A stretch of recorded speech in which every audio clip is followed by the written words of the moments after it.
Ladies and gentlemen, up until now, you've seen the creature perform the simple mechanics of motor activity. But for what you are about to see next, we must enter quietly into the realm of genius. Ladies and gentlemen, mesdames et messieurs, Damen und Herren, from what was once an inarticulate mass of lifeless tissues, may I now present a cultured, sophisticated man about town. Hit it! The Sketch-O-Matic Show.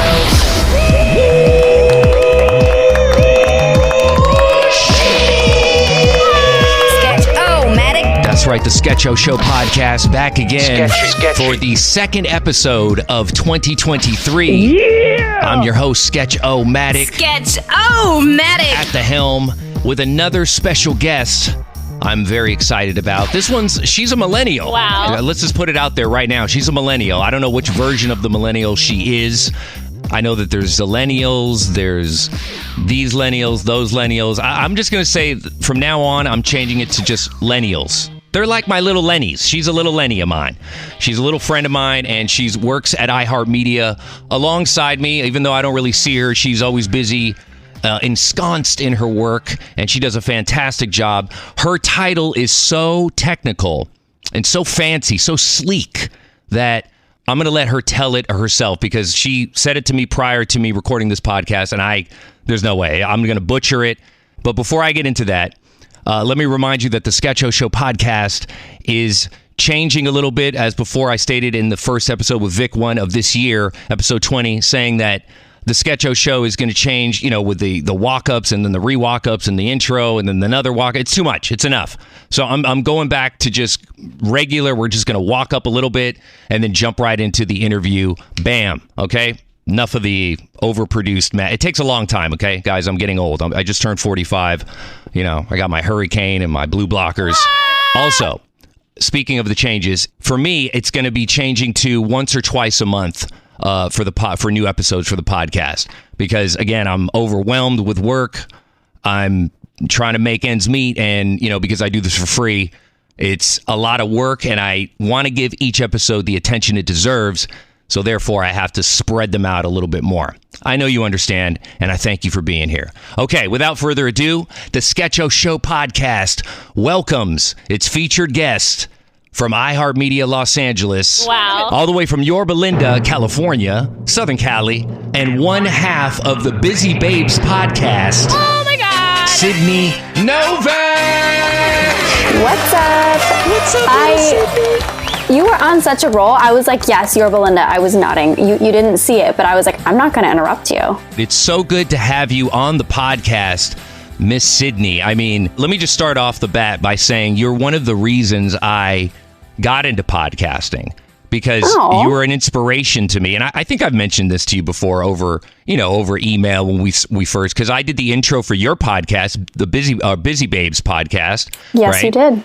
And I didn't know you then. And I remember, because I was fairly acquainted with the other half of BusyBabes Podcast, Hannah. So Hannah and I kind of went back a little bit. She did some voiceover work for me a few years back. And I remember Ricardo, shout out to Ricardo in engineering, who hit me up and played like the middleman. And he was like, hey, Hannah and her friend Sydney are going to do this podcast. Hannah wants to know if you can do the intro, but she feels maybe shy, or she doesn't really know you. And I was like, of course, I know Hannah. Yeah. So I did the podcast. I did the intro for the podcast. And then your podcast came out. I had just gotten the new iPhone 13. I had just gotten into Joe Rogan Experience podcast, and just listening to other podcasts and listening and going, you know what, man, I feel like I can do this myself. I think I can do this. And when I heard the first episode of your podcast, Miss Sydney, I was like, yeah, this is, I feel like it's calling me. There's something that's calling me in the podcast universe to bring something to the podcast table. And I want to thank you for that, Sydney. Oh, thank you. That is so sweet. I'm like, if anyone should have had a podcast first, it would have been you. Well, I was just throwing darts in the dark, honestly. Yeah. We had no idea what we were doing. Without Ricky or you, we would have Nothing. We would have had no idea. And Wacko. Huge shout out to Wacko shout as out well. to Wacko. I'm going to get him on the podcast too. I just sent him out an invite in person. And you know what the first thing he said to me? I was like, hey, Wacko, you want to be on the podcast? Maybe I would like to invite you personally if you'd like to come on the podcast as one of my guests. No rush, just when you have time. I know you're busy. And he looks at me and he's all, you know how Wacko is. He's all, oh, finally, huh? I love it. You three are the three wise men here. Like when you think about it, because you three are the three people that really helped us. Like, one, have the confidence, two, get us really up and running, and three, like, make it something worth looking at and listening to. Well, thank you. So, wow, that was such a good promo right there. You're like so P1 demographic, Sydney Nowak. You got a seriously mature vibe about you. I don't really know you that well. And I mean, we've been coworkers, but again, like I said, we don't really see each other at the station, you know, and I work from home most days. I'm there on Fridays. You come in kind of the same situation. But I want to ask you, what's the technical title of your position at iHeart, please, for the all 12 people listening? So for our national sales team, we have different verticals that specialize in different industries. And I am the coordinator for the technology and telecommunications vertical. Vertical. What's the vertical part? That's the part that really stands out. It's like very intriguing. It's like an action movie. It does. It sounds very fancy. It's really just a way of saying like specialty. So we have like an entertainment vertical or an automotive vertical, and those are the specific accounts that we focus on. Interesting. And because it sounds very almost like you're in IT department or something. It sounds very almost like you're in streaming. And for a while, I kind of thought that's what you guys did, you and Hannah. But Hannah works in a different position altogether, right? Yes, Hannah is in a different position altogether. So fun fact, Hannah works for, or is the executive assistant for, my boss's boss.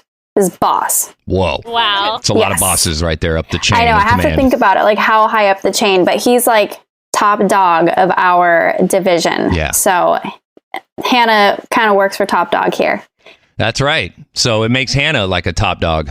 Yeah. Hannah's basically like legit. So you don't want to mess with Hannah. Right. I don't. I always kowtow when she's around. Hey, Miss Hannah. Like she's like the president walking in. I'm like, hey, you know, kind of a salute. She's like the first lady if it wasn't a marriage thing, you know? Yeah. But with your podcast, I want to ask you if you could just enlighten my listeners on this podcast, what your podcast is about. I don't want to give away, like we said, we don't want to give away too much because obviously the other half, Hannah, isn't here, but she does most of the heavy burden of the gig. Am I correct about that? She does. She is the brains behind the operation. I will say that. I am just another voice.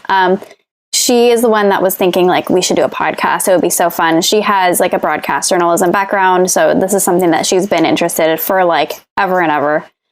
She was like, I think we should do one. And I was like, heck yes, I agree with you. This sounds like a great time. But I'm like, I also don't really know how to do everything for that. So we'll talk once a week. She kind of comes up with like a topic that she finds that would work for us. And it's usually great. And then she's kind of been like the leader on like teaching me how to get everything edited, and she puts everything up on the Instagram. I just run the stories. She gets everything out, like the RSS feeds out to all the platforms that we have on. So I kind of just talk, edit every other week, and then put a story up on Instagram. Okay, I know you've talked about this on your podcast because I listen, but how did you and Hannah meet in the first place? So there was someone in her position before she was obviously the executive assistant, and that person I was somewhat close with, and the person actually recommended me for the job that I had as my intro back into iHeart. So she's amazing and sweet, and I love her. But she was like, hey, there's this girl that's going to be coming in and taking over. I think you two would really hit it off. Like, you should spend some time with her in the office. And this was in the pandemic when people weren't really coming in. So she's like, if you're comfortable, go spend some time with her. I think it'd be good. And then we kind of like chit-chatted here and there. We were like the pleasantries, like, hi, how are you? You want to go grab lunch? Like that kind of stuff. It was almost like a set-up play date in sorts. Exactly. They're like, just be there, you know, if she has any questions. 'Cause at that time I was the EA, the executive assistant for like a lot of our sellers. It was just kind of like an odd time for our position. So I was the West Coast counterpart that she could bounce questions off of for that role. And then we really bonded when we did our first work trip in Austin for iHeart Country. Oh, really? Was it a music show? Yeah, it was it was a music festival. Is that what it's called? No, or is that something else? Yeah, Stagecoach. Oh, I love Stagecoach. Yeah. I'm like so excited for it. Yeah. Are you a country fan? We're going to get into the music stuff, by the way. But are you a country fan? Interesting. Huge I didn't country know that. fan. So. Okay, because I'm going to have to use you for some country voiceover imaging. Like I've used you for the CHR imaging, for chase cuts. And I want to use you, but you don't have to do any country twang unless you can. I don't know. Do you do any voices? No, I don't do any voices. I'm not good at. I'm a more facial expression person, like by nature. Like, so I got the facial expressions. Voices, I'm horrible. All right. Well, we're gonna get back to the podcast, and I want to talk a little bit more in detail, what details you can share. But just since you brought up the whole facial expression, I got to tell you, we've had this conversation, on via messaging each other. And I told you, I started watching that show, Emily in Paris, right? On Netflix. And I don't care. I know it's like a girly show. I love girly stuff. I think I'm like a feminine woman inside somewhere. But for some reason, and I love Lily Collins. I just like her. I saw her in The Blind Side. That was like, I think the first time I had ever seen her. She was a lot younger then. But I was like, wow, she reminds me of Jennifer Connelly. I thought she was her daughter for the longest time. I don't know why. I was getting the names mixed up. But anyways, fast forward. Okay. Now I'm like sitting at home, watching Netflix, and I'm like, all right, this Emily, it's a new season. She looks super pretty on the cover.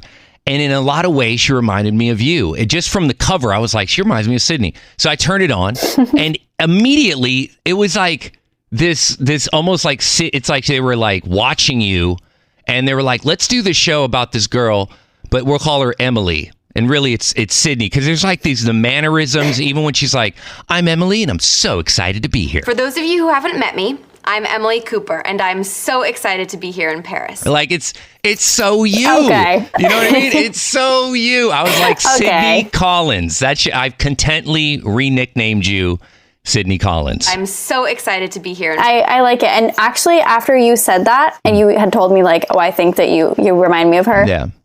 3 other people told me that right after. They're like, oh my God, I always think, I was like, where is this coming from? They're like, oh, because you work in media and like marketing and sales. And I was like, where's the Paris part coming in?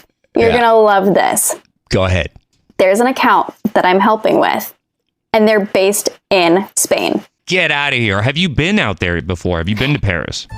I have been to Paris, and I've been actually a lot of places in Europe. But I was like, what are the odds? I'm like, this is really falling into play here. Yeah. I mean, because I've been thinking that for just a couple of weeks. Because that's my thing where when I meet new people, I kind of immediately, and I'm sure a lot of people do this, but I'm usually pretty spot on with my similarities and reminder. I don't want to say comparisons, because I don't like to compare people. I just find a lot of celebrities and artists that remind me of people that I know in real life. Sometimes it's just the eyes. Sometimes it's just, it's the mannerisms, personality, etc. It's not always about how they look physically. It's more of just, obviously, Lily Collins is like stature like you. She's small, you know what I mean? She's effervescent. She's got the long hair. And I know people listening are going to be like, oh yeah, I got to Google this. So you Google Lily Collins and you Google Sydney Nowak, right? Or just BusyBabes and you'll find her. There's a very strong similarity, and it's a great similarity. I wish I could look like Lily Collins or be compared to that. I mean, she's gorgeous and she's a great actress, and I feel like you could almost be like her like you could be related to her, or like a stunt double. Yes, a stunt double. See, I'd have to it's the dark eyebrows, and I just dyed my hair darker. So I'm like, it's this orangey light is not doing it for me. But I'm like, if I was like 5 shades paler, then I would probably be a lot closer to her. That's cool. So did all 3 people tell you that the same day as I did? Did it all come in a flurry, or was it spread out? It was a little spread out. One of them was actually my cousin, and I was like, okay, now I'm believing it. Like, if it's someone related to me saying this, like, I believe it. But also, I'm like, I'm like her goth cousin, like, not my actual cousin, but like, if I were to be Emily in Paris's cousin, I would be like the dark side. Like, she's so bright and colorful, and I'm like, I would be on the opposite end, I think. Her alter ego, Sydney in Paris. That's like her alter ego, Sydney in Paris. Yeah, she's going to be Emily in Paris, and I'm going to be Sydney in Spain. Sydney in Spain. Oh my God! See, Right? this is like we're writing a blockbuster Netflix show. Sydney, I want to ask you, how in the world did you even get led into radio? Let's start here. Let's go back to early Sydney, young, let's maybe college Sydney. You went to college, I assume, or university? I did. I did. Shout out UC Riverside. Oh, nice. And where are you originally? You're from Yorba Linda, right? That's where you're at now. Mm-hmm. And your parents are originally from? Whittier. Because Sydney Nowak, you said that's Polish, right? Mm-hmm. Do you speak Polish? No. I speak a little bit of German. Really? On the occasion. Can you give us a dose of some German real quick? Anything. Doesn't matter. Und Autobahn. I honestly, it's like a fever dream. I can't even remember speaking German. You actually spoke German as a kid or something first? No, I took it in high school and then again in college. Yeah, I think German is quite a fascinating language. I'm not going to lie. It's coming back to me now. I can remember. Go ahead. Ich habe keine Idee. What does it mean? That's all I got. I have no idea. You have no idea what it means in English? No, that's what it means. I have no idea. Oh, it means I have no idea. Oh my God. That's great. All right. Well, at least you got something out there. I only, just like I said, I can only say und and Autobahn. Oh, and Kindergarten, which is a German word. And Fahrvergnügen. I think that's pretty much it. I'm not, and I'm Mexican. I was born in Mexico City. I don't speak Spanish. I should. And it's very frowned upon. It's weird when other ethnicities don't speak their native tongue, right? Mm-hmm. Like, I know a lot of Korean people that are from Los Angeles. They don't speak Korean, right? They sound like me. They just sound like American standard English accent, like this, right? People are like, you don't speak Polish, Sydney? Oh, no big deal. Oh, you don't speak Spanish? And you're... It's this immediate, I'm a convict. I think you'll enjoy this. Go ahead. I have a tiny bit of family that is... I don't really know them, but they're Mexican immigrants, I believe, to some degree of some sort, sometime in the day, way back when. And that part of my family, they're like, you don't speak Spanish? Because I think I met them one time. And then my Nana was English, was from England. And then my English cousins were like, you picked German? So I did not make either side happy. Oh my. Yeah, there's no winning that tug of war. No. Not at all. Especially if you're picking German over Spanish. It's again, you're a fugitive Sydney, just for the language, just to get a grade. Yeah. I was like, come on, guys. Well, the Germans and the English did not get along at what point. So I was like, yeah. Hey, you know what? That's what happens when your family was alive during World War II and living in England. I'm like, I get it, but I didn't think about it when I was 16. I have a crazy story about that, the whole World War II thing. And because my original, speaking of Emily in Paris and Sydney in Spain and all that, my real name is Christian Ray Nava, right? Nava. And Nava was my dad's stepfather's last name. My real dad's dad, is that right? Yeah, dad's dad, my father's father.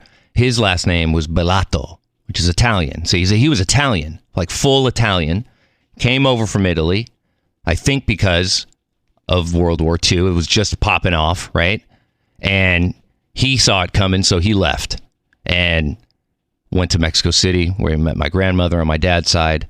And then my grandfather, Bellato, I don't even know his first name, dies suddenly. And Lucy, my grandmother, gets remarried.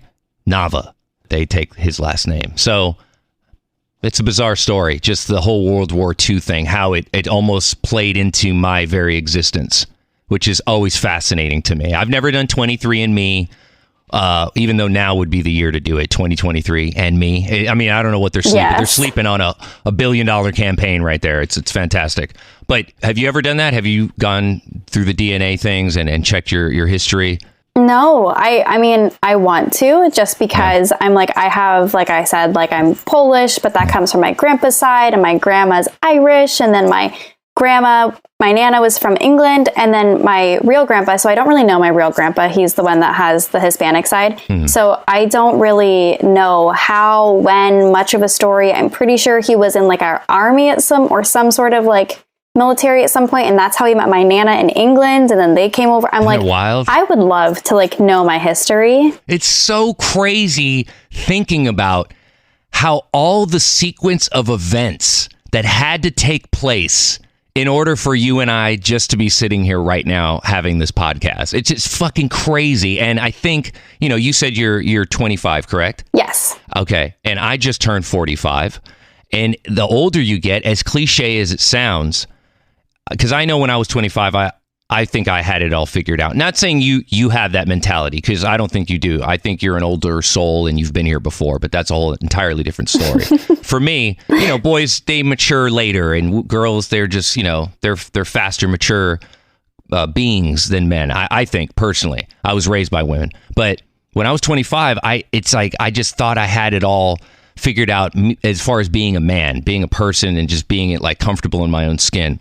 And as I get older, it just, I really, truly appreciate the history of everything.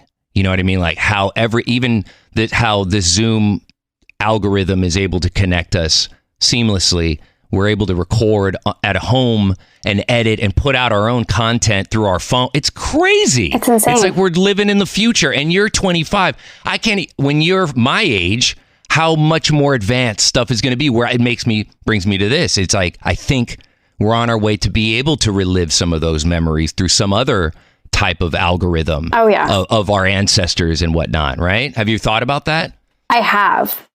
And it's like so creepy. I mean, given the industry that I'm working in, like I obviously do a lot of research and intel on what's going on in the world. Right. And the way that we're taking like technology from what used to be like a phone call to then like a FaceTime to then like the next step is like a hologram. Like that's trippy, I know. Right? It's so crazy. And then not only that, but the DNA stuff. And Joe Rogan talked about this on his podcast, and other podcasts I'm sure have talked about it, but I don't hear everybody's. But the whole just the government having your DNA. But the good thing about the whole 23andMe, they've been able to catch like killers because of somebody's DNA that like this just recently came out. I wish I could just Google it because I don't remember the name, but this was a news report that just came out probably in the last week or two that I saw. And it was because of, I think, of 23andMe. I could be wrong, but it was one of those DNA ancestry sites that had some young girl's DNA, like your age, who was related to some dude who had been on the run for like 35 years, right? And he had committed all these murders, but because they got a hit on a DNA match to a relative of his, they were able to find him. It's crazy. Oh, wow. You know, I mean, it's like America's Most Wanted cyber version. I was going to say. Yeah. If you're on the run. Yeah, if you're on the run, it's not a good idea, but yeah. Don't share your DNA if you're like on the top wanted list. I think just don't even have a phone, period. I mean, you're always being tracked. They're listening right now. That's why all those ads come up when we're talking about, we're talking about our glasses. You and I, we're talking about our glasses that we wear. I'm sure when we get off and I go on my Instagram, there's going to be like 45 ads for glasses and Oliver Peoples and whatnot. Can't get away. I want to go back to young Sydney. You went to college. You did your thing at UC Riverside, or what is it? UC Riverside. I was right. Yeah. Okay. You were right. I got a good memory for a stoner. But what got you into radio, Sydney? How did that happen? What was the calling that was like, I'm going to go into radio now? Did you want to be on the air? What was your passion that drove you to this weird job that we have? So I really was interested in social content before, when I was in like high school, middle school, or high school, college, not middle school. And I really wanted to write for BuzzFeed. Like that was when BuzzFeed was popping off. It was like super hot. The Try Guys were part of BuzzFeed. I was obsessed. And I wanted an internship there. I spent like 2 weeks building my resume, like crossing my fingers, sent it, rejected in 24 hours, spent like a whole day crying. It was a time. Oh, Sydney crying. And then my boyfriend at the time, his mom knew that I was upset about it and I wanted to work in media. And she goes, my friend's daughter works at iHeart, I think, and could recommend you for an internship that they have. And I was like, I'll tell you who it is like after, because I don't know if she wants to be shouted out. Okay. But I was like, yeah, I don't really know what they do. I know that they have like iHeartRadio like has events, but I don't know about iHeartMedia. Like, sure. And so then I got the phone interview, and then from there I did a series of interviews, and then ended up as the digital media or digital intern doing the digital media for some of the stations. And I worked with a couple of our old social media managers, and it was only 6 weeks and it was so much fun. And I loved everybody. And then from then I was like, I want to be back with this team, like with these people. I just love it. It's so fun. Essentially, iHeartRadio, iHeartMedia, and the position you hold now is like your first real job. Mm-hmm. Wow. And not only that, but your first try at getting into radio, and you got in at the top. Mm-hmm. Wow. So I had to go back after my internship and finish college. So I couldn't, like put my hat in the ring for any job opportunities or like the promo team or anything cool like that. So I just kind of kept my ears and eyes open. I kept in contact with as many people as possible. I mean, it was so easy. Everyone's so friendly. So I'm like, duh. And then after college, tried like hell to get resumes out there. I sent over like 50 to 100 resumes to like just different places trying to get in. And they're like, no. I ended up getting a short stint of a gig at The Voice on NBC and worked on the Universal Backlot for a bit. Oh, yes. I remember you talked about that on your podcast. Yes. And you were doing both? Or you were working at iHeartMedia the whole time? Or no? This is before iHeartMedia. I was trying to get back in. I was like, I'll do anything. Oh, so you had just did a little kind of almost like an audition in a way. Yeah. Right? It was like and a free how trial. long did that free trial last? 6 weeks. 6 weeks. It was a 6-week internship.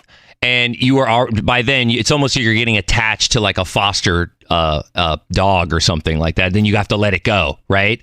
Exactly. And iHeart being that little foster dog. Yeah, I had to walk away. What passion did you have prior to getting into radio now? Like, what did you dream of as young Sydney going to college? Like, what did you aspire to want to be?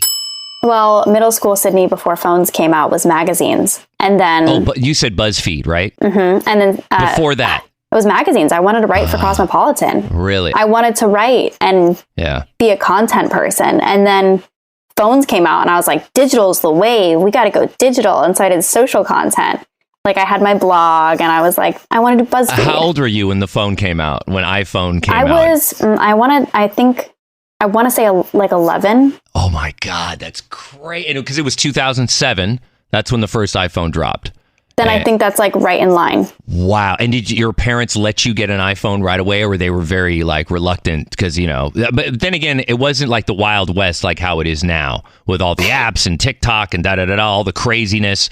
Before, it was almost harmless back then because it's like, oh, this could play music and you could talk on your phone and take pictures. That's pretty much what the catch was. So your parents were cool with that? Yeah. Oh. No, I actually had I was like you have to like kind of show your maturity first. So I had what were those flip phones that like slid up and to the side? Oh, like Sidekick? Yeah, I had like one of those and it was like by minutes or something crazy. And, just like how parents do to like protect you and make sure you're making the right choices as you like move on into your adult life. Mm-hmm. And then when I was 16, I got an iPhone. And by then, what was like social media like? What was because you're such a millennial, what millennial are you?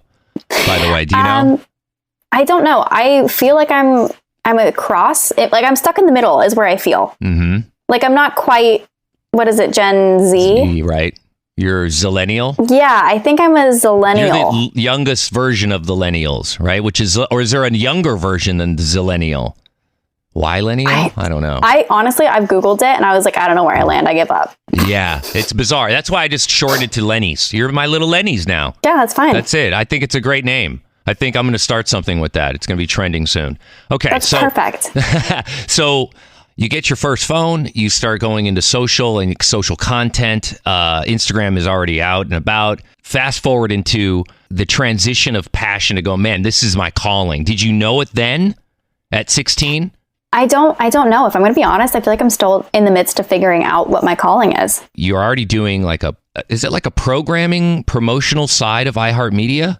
No, I'm straight up in sales. Sales. So so you can do like account executive if you want, right? Mm-hmm. Do you work with any of the AEs? If I'm trying to think about it, it has its own title, but the best way that I can explain it in itself is that we sell anything and everything that iHeart has to offer, from like podcast to digital to national event sponsorships to like the entire Jingle Ball tour to custom podcasts. So really, like, if someone says, hey, this is what we are targeting and this is what our budget is. What can you do for us? We hit like any and every market that they're looking for basically. And we can really do like broad things. Like we work with the larger companies, like some of our clients range from like the Apples and the Googles and the Amazons of the world. And then as far as like the music side, the traveling and like the concerts, because you've gone to a lot of concerts alongside Hannah. Mm-hmm. Obviously, you guys get because that's some of the perks that comes with the position that you both hold, is traveling to these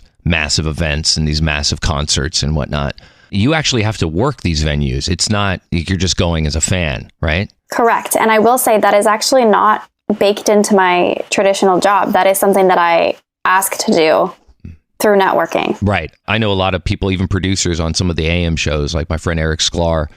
He goes out on some of these events. Do you know Eric Sklar? Of course. He's I've actually just got to know him more recently when we were in New York together for Jingle Ball. He's amazing. Yeah, that guy's incredible. He's a great dude. And even he reminds me of an actor. And I told him this. I was like, dude, you remind me of a Corey Stoll, who's on Billions. And I feel like when Eric gets older, that's who he's going to look like.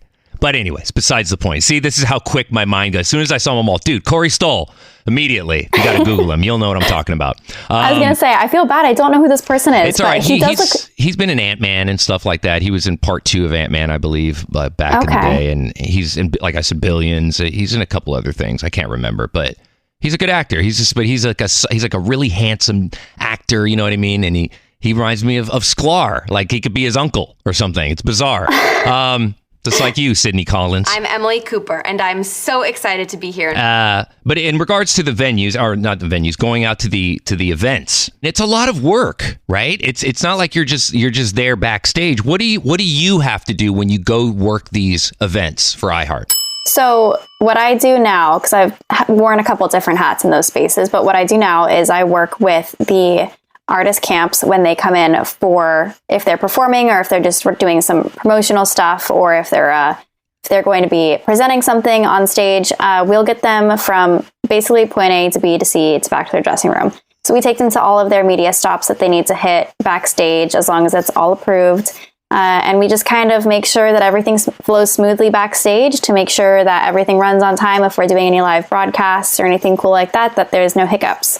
It's really fun. That's crazy. And so you're getting like one-on-one time with the artists. Some yes, some no. I mean, everyone has their own vibe. If they're like setting up for these interviews or these promotional moments, like they might want time to themselves and they won't be as engaged. Right. So sometimes you're just working with like the record label and the artist manager and whoever is there. Sometimes they're like super chill and like, hey, how are you? Conversational. But I'm not like, hanging out, taking pics, asking questions. Right. No, I feel you. But it is a cool thing to be a part of. It's a cool collective because you're one of the cool kids, even though you're working. Not everybody gets picked for those roles, especially at iHeart. True. You got to be on your P's and Q's with this company. Mm-hmm. What is like some of the more standout memories you have of some of these artists that you've been with on like at out of town event, like something that really stands out as far as a cool interaction with an artist? And then the part B to that question is, and I think you talked about this also on your podcast, was like the craziest thing that happened that you can remember. Okay. So I would first like to start off by saying I totally agree with you. It is a very, I can't think of the word, but it's a very honorable position, like in my heart, to hold that people trust me with this type of work. Yeah. And I do really enjoy being like an artist's or their team's like safe space to where they know that they don't have to like, like, I don't know, they can just be themselves and like let loose. They're not on stage with me. I'm not like trust you. Some super fan or something, even though if I am fangirling inside, like, that's a separate story, but I like to keep it cool and calm so they can feel like they trust me. So one of my most memorable moments was I got to spend the whole day working with Lauv and his team, who are all amazing, at iHeartMedia Music Festival. Hey, what's up? It's Lauv. And at the end of the day, he gave me a hug and said thank you. Hey, what's up? It's Lauv. And that was very sweet. I was totally taken aback by that. I was like, can I hug you? Like, am I allowed? Like, this is sweet. Like, thank you. And then... Did you get a picture? No, I would love to get photos with everyone to be like, hey, like, you're dope. Like... Yeah. Snag a photo, but like that's not my place to do. Like, that's not what I'm there for. So I was like, no, I won't. But yes, got a lovely hug. But you got a memory snapshot in the mind for sure. I love Lauv. Hey, what's up? It's Lauv. By the way, I was hot on his music early on before he even got on the charts. I was like, this kid's dope. And he's amazing. What's that one song that he put out? I'm trying to think of the title. I'm drawing a blank here. This is where it's a damn you weed moment. But what's that one Lauv song? I'm going to have to Google it because I'm going to play it. Let's see here. He has a song, I believe, called Paris in the Rain. That one's good. That I like but this a lot. is earlier than that. Okay. Oh, for you, for sure. But the song I was referring to. Oh, I Like Me Better. Woo! I like me better when I'm with you. That's a good record That right one's there. cute. That's a great record. That was the first. I think that was like the first. But I heard it like early on, before it was on radio. You know, he was still like an unknown artist at the time. And he had a bit of a fan following. I don't really follow YouTubes or videos. I just heard it somehow. I just heard it was on like DJ City, where because I DJ as well, or I used to, and I pull records off DJ City. Shout out to DJCity.com. But they had it on there, and I was like, man, this song is like really. It's really pretty, you know what I mean? And it's like, it really hit me because I'm a sucker for like kind of sad romantic songs. And that guy got me with it. So I don't know what it is, but I got that feeling.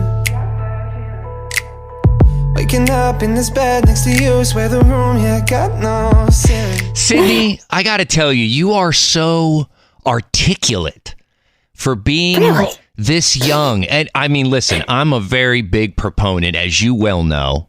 The way you write emails, that always impresses me because everything's spelled. The commas are always in the right places. I don't know if you're using Auto. I don't know if you're using Grammarly. Big Boy does that too. He's a very big proponent of proper grammar. He gets very like pet peeve when people don't like spell shit right. And I've taken on that. So when I see you doing it, I'm like, man, she's so mature for her age. Yet you're so young, and you always have this kind. When I listen to your podcast with Hannah, you both always. First of all, you sound identical. Like I can barely tell you apart. Yeah. Are you planning on having any guests on your podcast? Have you already had it? Have I missed it, or am I not there yet? Because you've been talking about it, but. Can you give me an exclusive here? I can fill you in a little bit there. So it's not that we don't want guests. We would love guests. I'm not sure if you knew this, but I'm actually not in the Burbank office. We are where my team is in the Wilshire office. So when I come to Burbank, it's purely because I was able to like make it work in the schedule. I see.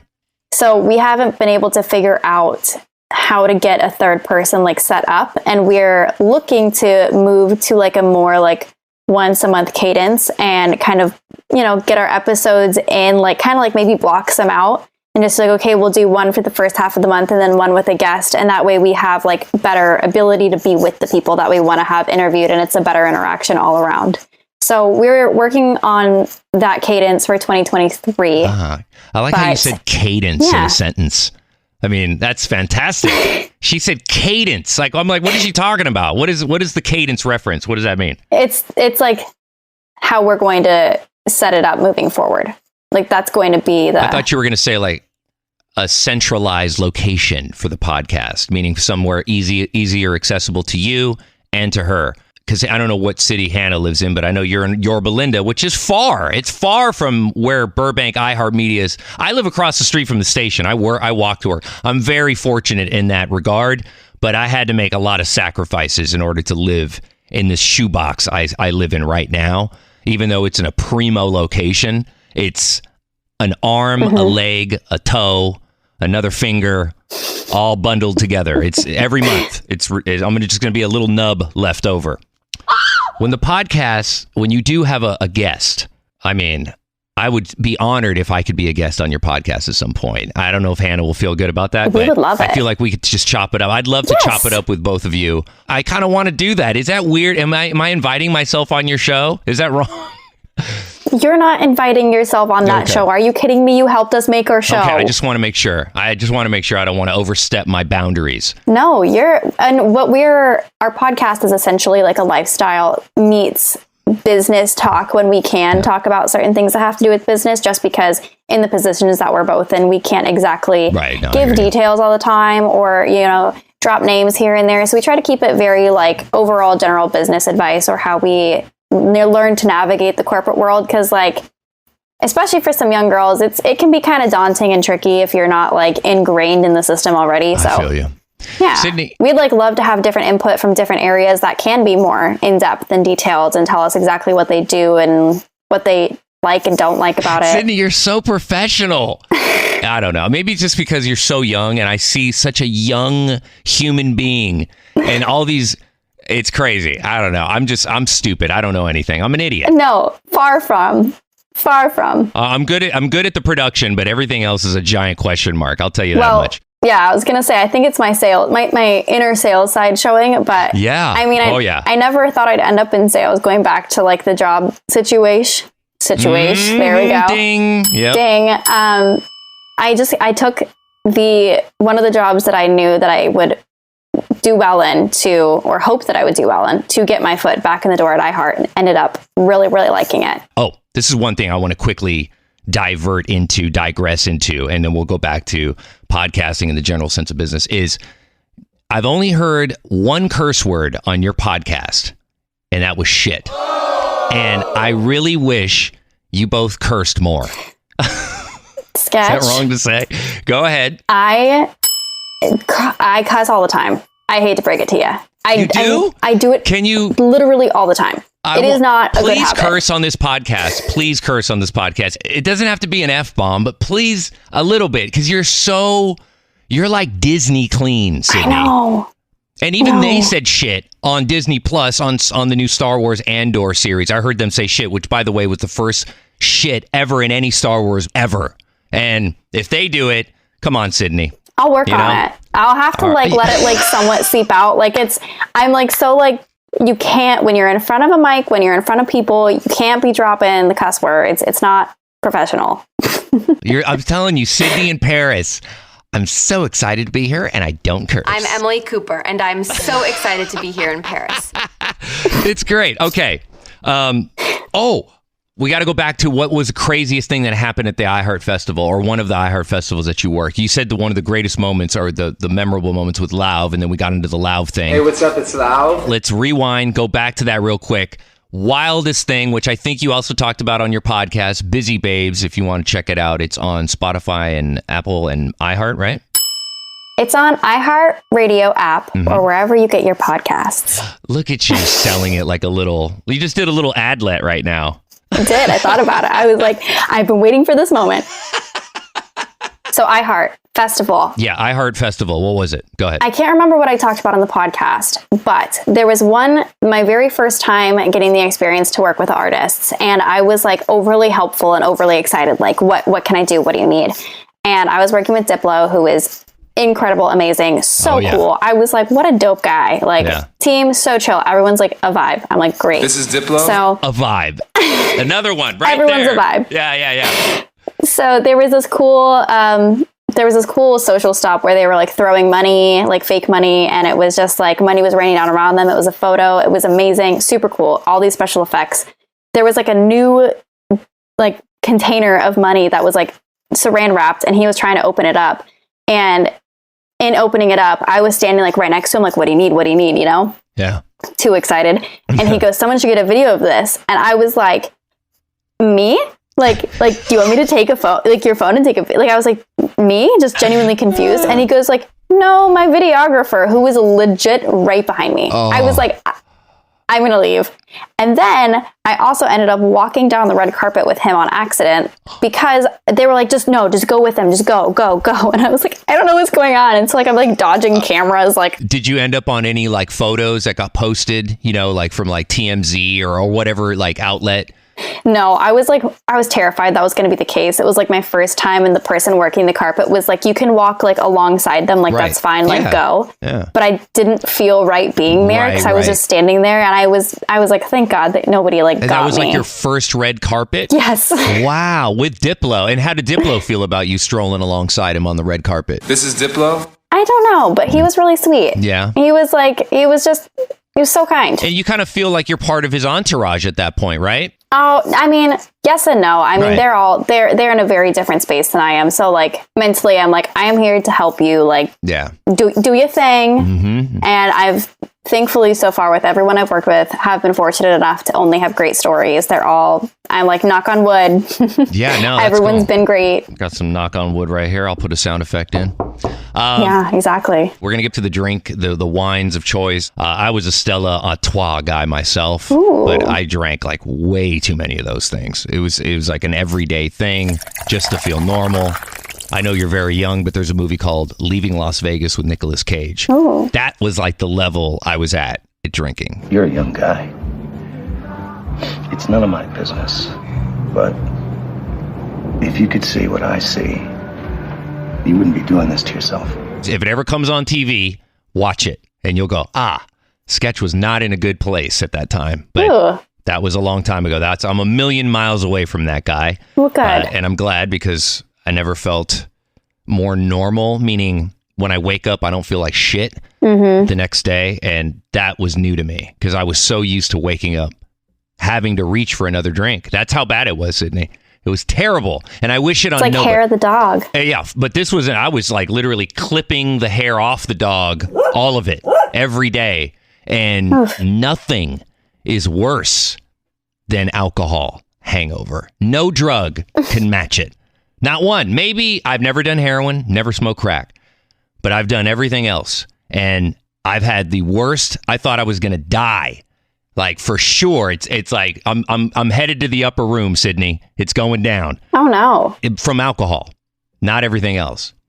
I've had some pretty close scares and stuff where I was like, oh my God, I'm not going to wake up if I go to sleep. But alcohol is always the worst. It's like, because the next day you're just like, you have to suffer through it, the hangover. And then you have to force yourself to eat, but you can't. But you're waiting for just that slight morsel of hunger to hit you so you can get something in your system, and you're fighting not to drink more to feel like the hair of the dog, like you said, to feel normal or kind of even it out a little bit, take the edge off. But I would drink so much that I couldn't, if I did that, it would just be leading me right back down the black hole. And I knew I had to like fight it.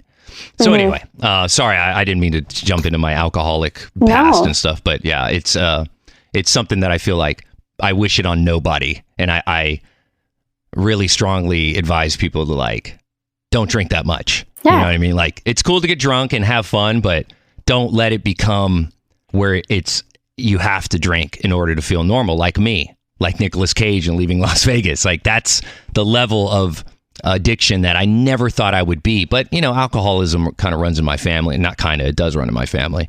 And I wanted to put an end to that vicious cycle. And my sister did too, which is another person who inspired me to stop drinking. Let's go back to the podcast. I wanted to ask you, what other podcasts do you listen to? Like that you may take notes from where you're like, oh, I should try that. Or maybe I can apply that objective to our podcast. Okay.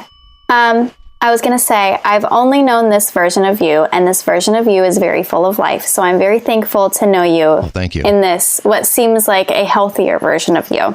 Thank you. I appreciate that. And in terms of podcasts that I listen to, I used to be a big podcast junkie like 3 years ago. Now I'll listen to them when I can, but I'm a person that tries to be engaged in the podcast. Like I try to actually listen to it and really take stuff away from it. So if I am listening, I'm doing my best to be attentive. Mm-hmm. I listen to yours. Oh, thank you. You're welcome. I'm like, hey, we all kind of got one of the 10. I'm sure there's more, but I also listen to Call Her Daddy, the version that's out now, not the version that was when they were a duo. I really like the interview platform that she's got going on now. What is Call Your Daddy? Call Her Daddy. Her name's Alex Cooper, and she interviews like all of these very different people, like from celebrities to like a Hailey Bieber of the world to like Instagram influencers to really anybody that's kind of like hot and trending at the moment, or would be someone that's like of interest for just like a 20 to 30-year-old female, I want to say. And she just talks about anything and everything and talk about like explicit. She's like to the nines explicit. Really? With everything. Yeah. So she curses. Good. Oh, right. Yes. And talks about there is absolutely nothing that is off topic. Like sometimes that's a little too much for me. It's where I'm like, Yeah, really? Like, yeah. I'm like, no one's calling me, right? Because like, if someone heard this, like, they'd be like, what is she listening to? Oh, does she talk shit? Say she talks shit, Sydney. She talks crap. Oh my God, it's so good. But then, I mean, in addition to that, then I'll listen to people like Jay Shetty's podcast or Ed Milet. Ed Milet's like a little like out. He's like he's very motivational. I don't know how to describe it. It's a little intense. That's the word. Intense. I'm intense. Am I not intense, or is he more intense?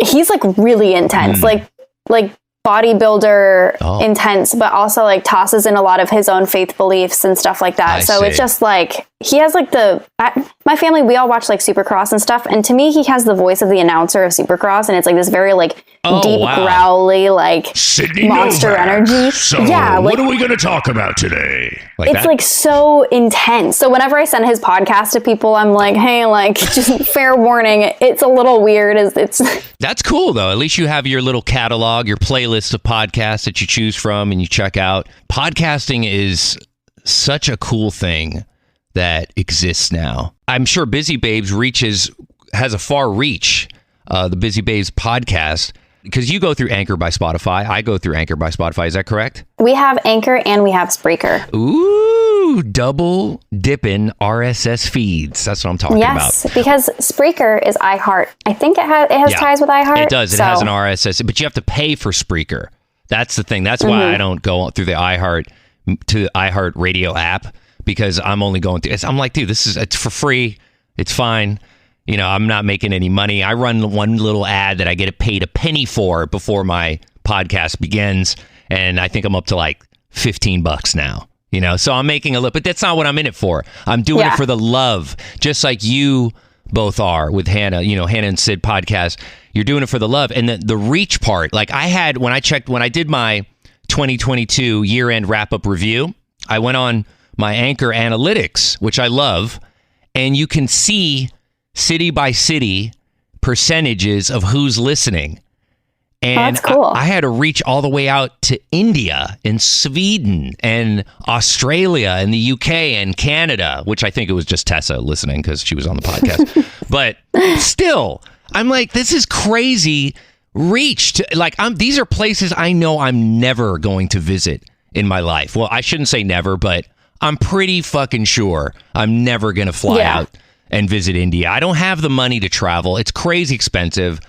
I'm jumping all over the place here. You're good. Let's go back to your podcast. Do you know how far your reach is? I personally try not to look at analytics. Really? Just for my own. I don't know if Hannah does, but just because I don't want to be either feeling like, oh, shoot, that's like a lot of people, or I don't want to be like, oh, no one's listening. Like, oh, that's so sad, but I hear you. I mean, but you should, though, because I feel like people are listening. They are. And even if they're not watching, like, I know your Instagram, BusyBabes, is still fairly new, and I had to start my Instagram over, which is like social media humiliating, right? I had over 2,700 followers. It took 10 years to get there. Then I get hacked and suspended by my own doing.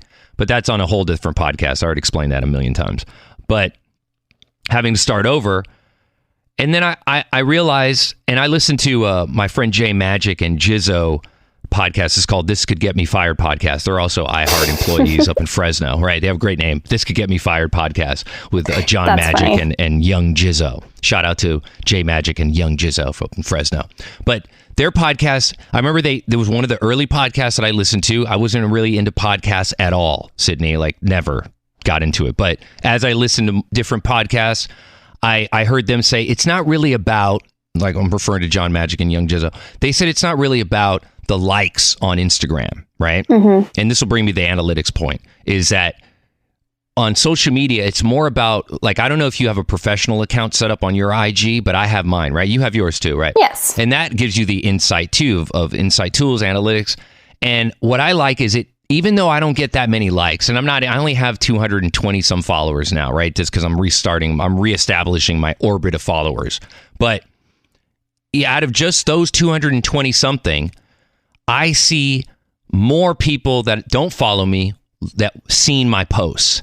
And that's where I got from This Could Get Me Fired podcast, is that it's really not about the likes anymore. It's just about making sure of how many accounts it reaches. And that's what I like about the analytics for Spotify, Anchor by Spotify, is my analytics suck too. I mean, I don't want to say yours do because you haven't seen them, but my analytics suck. Like they're not, I don't have Rogan followers. This is a brand new podcast. This is episode 21. I'm still establishing a fan base to a degree, or a listener base. But what I like is that each one, it will say 1% in India, 1% in Australia. So that means 1 or 2 people in these countries are listening, which is amazing. It's more than I thought. I thought maybe just people in Burbank would hear it. Maybe people or my buddies from Culver City, who I went to Culver High, they'll hear it. My buddy Daniel Matthews, he'll listen. I know Al Cota up in Seattle, he'll listen. These are friends of mine, just like you have your network of circle of friends. They're going to listen. Mm-hmm. But then when you go on the analytics, you see that there's more people listening, and they don't know you, and you don't know them, and they don't even follow you on Instagram. They just know you because they saw your podcast come up on Spotify or on iHeartRadio app or on Apple Podcasts and whatnot. And that's what's so amazing to me about the analytics tool. So I think you should check it out at some point. Yeah, you're on episode 23, right? You just released episode 23. Yep, we're all the way up on 23 now. So I'm sure there's like a lot more people listening than we expect. I think it's like easier for me to like talk into a mic if I think that there's maybe not that many. I feel you. So you're not good at public speaking, Sydney. Do you have to do that at all for the position you hold with iHeart? Do you have to like talk on a mic in front of a crowd? No, I don't mind public speaking either. I think I just get more in my head when I know there's a lot of people. Like if I present my brain in the mindset of this is going to be a public speaking event, calm yourself, like prepare. And when it comes to podcasting, I want to be more like loose and flowy. So I have to distinguish those two mindsets. I feel you. And that's no problem for you? No, I mean, it's not too big of a deal. Like when I do anything for work, it's mostly networking. So it's a lot of like talking and getting to know people and developing relationships. It's not necessarily one-to-many, it's one-to-one. Because you're 25, Sydney, and you're in this pretty dope position, behind the scenes with iHeart, do you feel like you could do some radio? Do you want to try that ever? Do you ever want to try to get into the entertainment side of the industry where you are on camera or you're doing the red carpet interviews? Because I feel like you could do that because you're so young. There's so many different roads to take. Do you ever aspire to branch out and to try something else, like in the actual, to be on camera, be on the mic? I mean, I wouldn't be opposed to it. I wouldn't, if an opportunity presented itself. I don't think I would say like immediately no, but I also am not going after it. It's something that I wouldn't on my own pursue. Right. I'm like more of a go with the flow. I'm like, hey, if that opportunity presents itself, why not try it? Given it's the right opportunity. In the next 5 years, who knows what's going to happen? I mean, the world's going to shit each and every day. But then there's brief... It's not great. It's not great, but there's brief adlets, and an adlet is a 5-second spot for those of you who aren't in radio and don't know what the F I'm talking about. But an adlet is like a real quick, like what Sydney did, when it's available on iHeartRadio app and wherever you listen to your podcasts. That's an adlet, right? As the world's going to shit, there's these brief adlet breaks of happiness, contentment for me.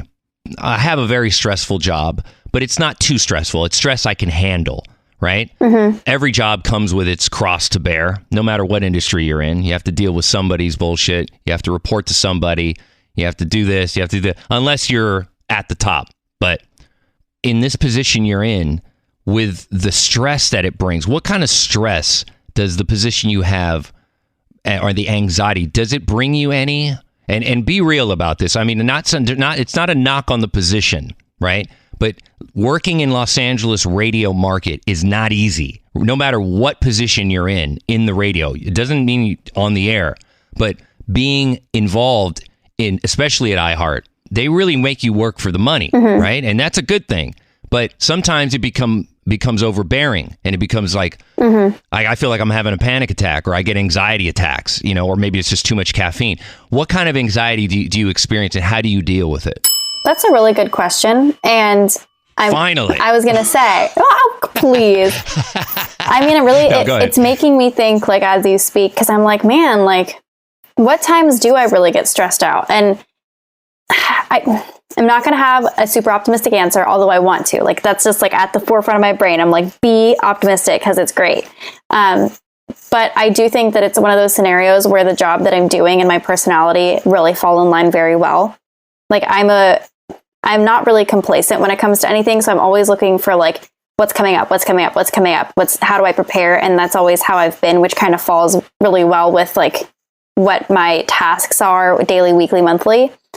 But when I do get stressed out, it's usually because since we are so big, we have a lot of events that kind of start to fall into overlap in terms of timing for preparation and just making sure we're on the ball for everything that's going on, because we have so many kick-ass events. It's like so fun. Mm-hmm. But takes a lot of planning. Having them all in the same month and making sure you're on top of your stuff every time is when I'm like, okay, I got to do this. Okay. Oh shoot, I forgot about that. Like it's that type of just making sure you're on the ball. That's where and then I put a lot of that stress on myself. I'm going to be honest. It's like me being like, you need to be on your stuff to make sure that you can maintain where you're at.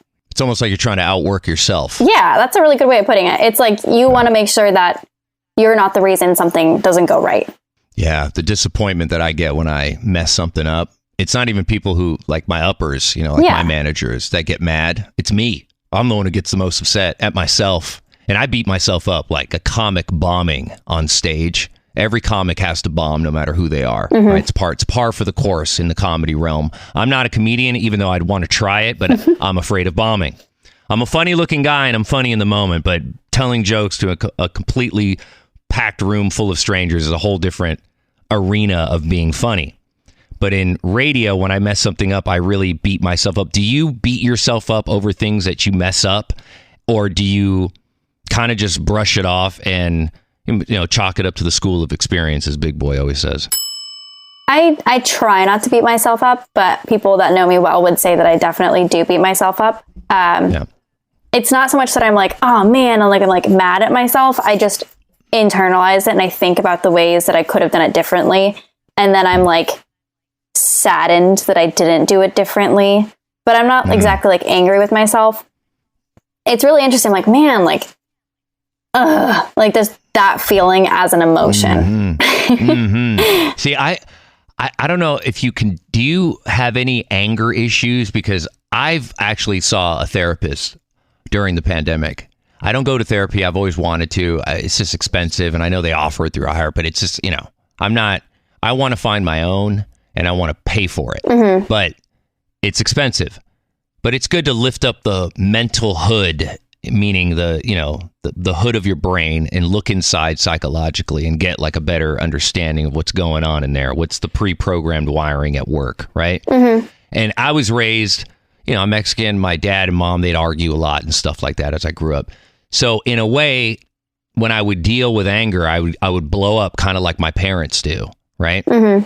And nowadays, it's mostly just at myself. Like I yell out loud at myself when I mess something up, and I'm like, fuck, every other word is a curse word. And I'm like, my neighbors are probably like, what the fuck's going on here? But it's usually during the day. It's just during work hours. But I get so angry.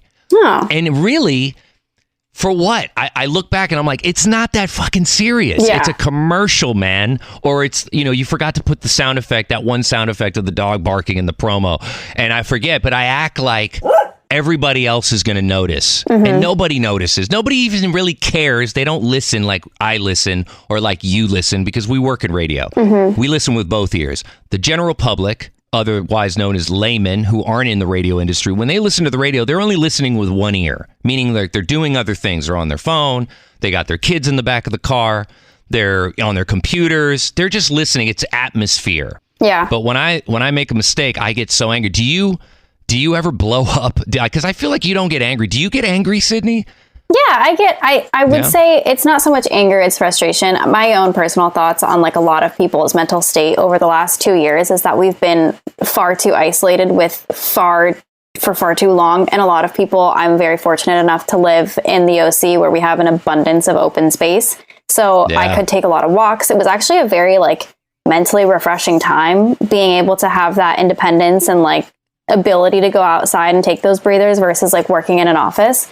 But I think for myself, it's like I have a hard time setting expectations personally to where I get really frustrated that I'm not meeting the expectations that I set for myself. Like, it all has to do with like myself as an individual, I would say. Like, I can get as mad as I want at someone, but it's not necessarily that I'm mad at them. I'm either really anxious, and I'm a very like vocal, like up, down, like it's just expressive personality. So like when I'm anxious, as my anxiety gets louder, like I'll get louder, even though I'm not necessarily mad. And then I have to go like, oh wait, I'm not mad, I'm just loud. Like I have to like break it down. Damn. So then sometimes like, oh, of course everyone gets mad. And then it's just like, well, why? Like, yeah, that was stupid. Or why was I mad? Oh, because I didn't meet this expectation, or this time frame, or I'm rushing because I didn't meet that expectation. So now I'm frustrated because I didn't do the stuff that I needed to do. It always comes back to like, you could have solved it. And then I'm like, well, you could have solved it. And it's just me. I don't know. You're so much light years ahead of me, Sydney, being 25 years old. I mean, just the way you even explained that was spot on. Yeah. Everyone gets mad though. I'm like, that's just a part of life. This leads me to this question. In regards to relationships, is it difficult to maintain that in today's times of love and relationship? I think with the right person that has the right intentions, it's not difficult, like at all. Parker is awesome, and we did meet very organically, and it was just very easy and natural. A lot of our like personal lives lined up, and our hobbies and things that we liked and were interested in, and he gets along with my family and I get along with his. It's very easy. It was always very easy. In terms of apps and stuff, that's something that's always frustrated me and scared me about dating in this environment. So everybody that I have ever dated or met, I've always met organically. I had a dating app for a day, and it was a joke, and everything on my profile was a joke. And it was like, I was just, trying to see what a dating app was like. So I was curious, but also like didn't really want to meet anybody on there. So we had some fun. My friend and I had some fun with it, just making everything funny. What app did you jump on first? Hinge. Yeah. I remember Hinge. Yeah. And so I put a bunch of like really, really, really good looking photos. We like picked them, sent them in a group chat with my friends. We decided this was the album. This was it.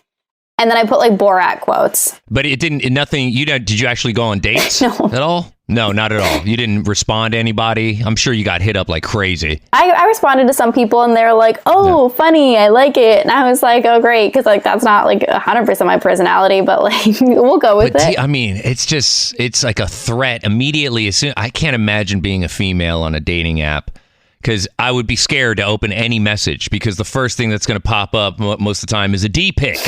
And I don't understand this logic of men. It makes me ashamed of being a man when I hear of other men sending random women, you haven't introduced yourselves, not even a hello, how are you?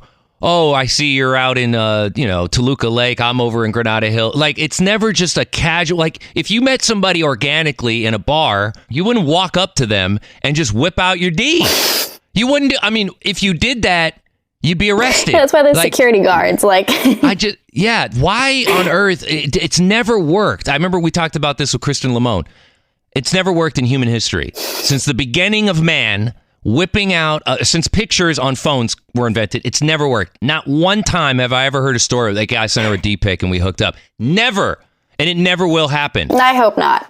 Have you been bombarded by any D pics in your app dating days? Nope. Never. Honestly, really? You're lucky. I only had the app for like 5 days. I had it for 2 days that I like checked it and like was like, maybe I'll like try this out. And I was like, no, I'm done. I was like, this is silly. I can't keep up with this. Bad. I feel like they're also talking to a lot of people. I did not sign up to be in an episode of Digital Bachelor. Like, I'm out. Okay. But in regards to your relationship, I'm just wondering, when behind closed doors, when things bother you or something, like, little moments, that's the little things that get you, right? It's not some big thing. It's usually like, you didn't even ask me what I wanted to eat when you went out and got something. Like these little things, or why did it take you an hour to reply to my last text? You know what I mean? Yeah, I get that. I mean, do you deal with that at all? Not necessarily. I mean, there's definitely like when you're in a relationship with somebody, I think you should have disagreements and should have arguments. Because if everything's just roses all the time, there's something that's like not right. Right. It's just two people. I mean, if you do, like, that's phenomenal. But if there's two people that just like fall together and it's like a wonderful world of rainbows and butterflies, like, that's amazing. But sometimes there's some like real life stuff that you have to figure out about your life and their life and how that's going to work together in the future. And I have become more of a realist in that realm, because I used to be very fairy tales and butterflies and everything works out beautifully. But then just, life happens and you have to realize, like, hey, it's not all like that. And you have to like actually think logically, and you have to keep your head and your heart separate sometimes. How long have you been together? We've been together for almost 2 years. Okay, so now my mom always told me you don't truly know somebody unless you've been with them for 2 years. More specifically, lived with them for 2 years. But you two aren't currently living together, right? No, we're not. Okay. We're not. I've never lived with any boyfriend. I've spent a lot of times where it was almost like living with someone, but never like officially moved in, if that makes sense. Do you ever plan to? Are you trying, or you need to get married first? Are your folks like traditional like that? No, we're not really traditional, but I would love to move out and like start the life before the whole like engage and just for my own like personal knowledge, but also like if the housing market could chill a little bit, like that'd be cool. Like I don't know what the prices are like in your Belinda, but it's outrageous out here in Burbank, that's for sure. It's I've looked from Corona to Santa Clarita, and if I'm gonna do any moves, I want to buy it. We're going to wrap up after this, Sydney, because I know I kept you. We're way over an hour now, but I do appreciate your patience and your professionalism with podcasts and all the insight and knowledge that you're dropping here today, Sydney Nowak, a.k.a. Sydney Collins. Well, thank you for interviewing me. I feel honored. Are you kidding me? I mean, it truly is it's an edification type of professional relationship I share with you, and I got the word edification from John Legend. Thank you very much. I love it. But I do want to ask you, and this is an important question, is where do you see yourself in the next 5 years? Are you trying to stay at iHeart? Are you trying to go somewhere and do apply your skills? Because every day you're learning something new working at iHeart. Every day you're applying things that you worked at before iHeart, applying them to iHeart, and so on and so forth.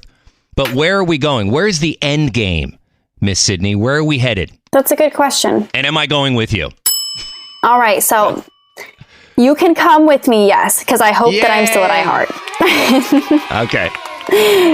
But if I were to say like what I hope my future has in store, I hope that it's still with iHeart. I hope that it's still learning, and I hope that it allows me the flexibility to still be in Orange County and able to travel and able to just kind of like be around. I don't know. Like, I like being in the office every once in a while. Like, ideally would be like a couple times a month versus a week, but hey. Right. It's a long drive. That's a long trek to and fro. It is. Burbank Studios. Yeah. And I'm like, I love seeing everybody. I love being around people. And I'm like, I just want to have, hopefully in my future, a job that allows me the flexibility to be independent, as well as like totally be involved and passionate and excited about the job that I get to do every day. A little spoiled by the pandemic, like getting my first experience in a corporate environment, like not having that like grind, like 9 to 5, like insane, like just being in an office. Like I had that ability to be like, I can really grow my craft from a virtual space. And it's a totally different way to learn how to be in corporate. So I'm interested to see where everything takes us in the next couple years. So I'm like, I just want to see what the world looks like with technology growing, but also really high influential CEOs being like, everyone needs to be back in person and collaborating. I'm like, what is going on? Because we're moving this way and we're going this way, and like, what's going to happen? So something I noticed too, I'm going to point out before I let you go, is not one curse word this whole time. Not one. I need one. Well, shit. Yes! God bless America. Sydney Nowak, I can't thank you enough for taking the time to be on the show and to be featured this week on the Sketcho Show podcast. I really appreciate you. One half of the BusyBabes Podcast. Make sure you check it out. BusyBabes Podcast on iHeartRadio app, on Spotify, and wherever you get your podcast. Sydney, can you do it one more time? You can find the Busy Babes podcast on the iHeartRadio Music app or wherever you get your podcasts. And I hope that I can seriously be a guest at some point. Yes. I'm just peer pressuring just a little bit. I've never been a guest on somebody else's podcast, so I'm just curious what that's like. And you know what? We'll figure it out. I'll even throw this out as a little sweetener on the deal, just to convince Miss Hannah. You don't have to sweeten it. Well, I'm going to do it anyway, just because it's what I do. Okay. Is if it does happen, I'll edit it. Oof. Now that is an offer I can't refuse. There it is. Boom. Just like Don Corleone. Look at you, Sydney. You're like the Godfather, except female. I'm going to make him an offer he can't refuse. All right. Well, thank you. I wish we could have done this in person, Sydney, over at the station. We try to coordinate that a little bit, but the station's going through the studio space situation, and I couldn't get a studio put aside so we can record together in person. Plus, you're in Yorba Linda, and I'm in Burbank, and it's too much. I'm like, let's just utilize the Zoom, and we made it happen. And here we are. We episode 21 with Sydney Nowak. Hannah and Sid, Busy Babes Podcast, a.k.a. Sydney Collins, Sydney in Paris, and Sydney in Yorba Linda. I appreciate you so much. Thank you so much. It was a pleasure. Oh, good for you. And how was it? The Sketch-O-Matic Show. Hey, too much information and shit, man. Shut your mouth, essay.